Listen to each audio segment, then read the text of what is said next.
Place maintenant à l'actualité économique avec vous, Christophe Dansette. Bonjour Christophe. Bonjour Natacha. Et on va commencer tout de suite par les marchés. Les bourses européennes viennent d'ouvrir il y a une quinzaine de minutes maintenant. Tendance au rouge avec le CAC 40 qui glisse de près de 1% à Londres. Le FTSE recule de 0,5%. Les bourses continuent d'analyser le compte rendu de la dernière réunion de la Réserve fédérale américaine qui laisse entendre qu'une hausse des taux devrait intervenir avant la fin de l'année.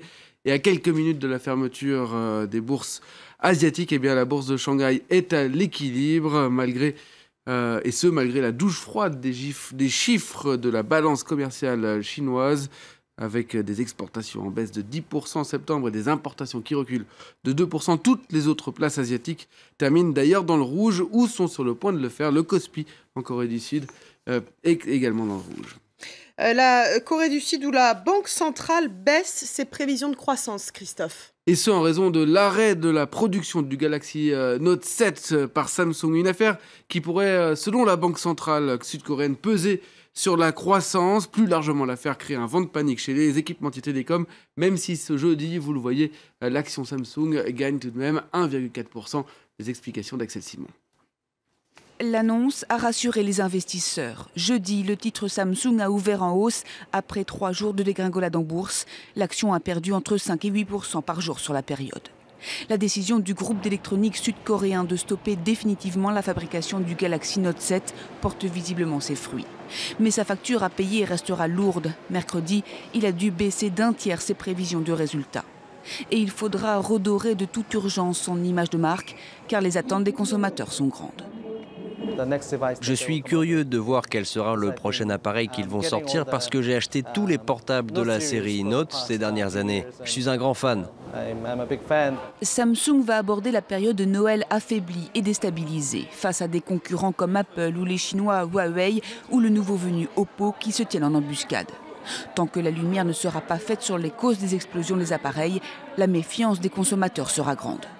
Tout le monde va se poser des questions jusqu'à ce que nous sachions exactement ce qui s'est passé.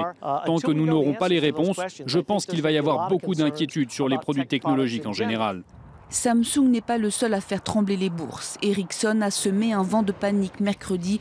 Tous les clignotants du deuxième équipementier télécom mondial sont au rouge, son chiffre d'affaires comme sa prévision de résultats.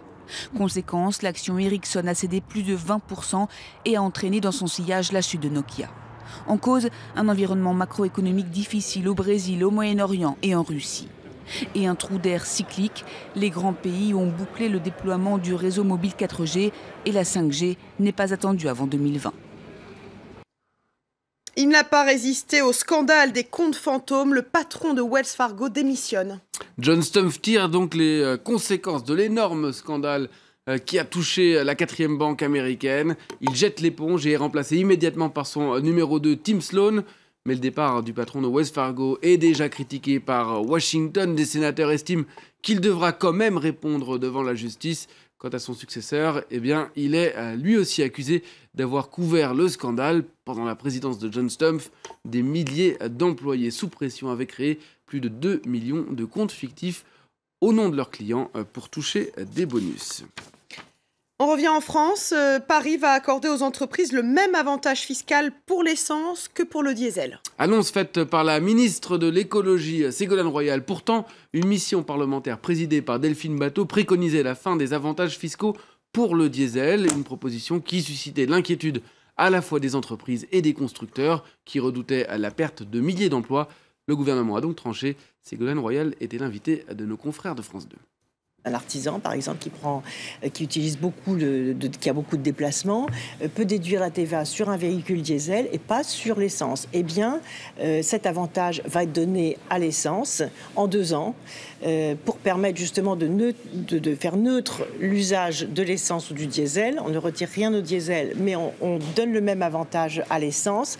Et bien évidemment, ce que j'encourage en plus, c'est le recours aux véhicules électriques, puisque là, il n'y a pas même plus besoin d'acheter du carburant.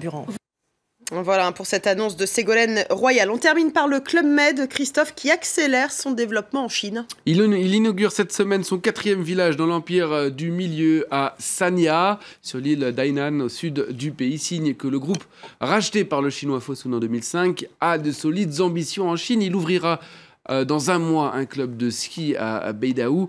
Et en juillet, un autre sur un site naturel à 3 heures de route de Shanghai.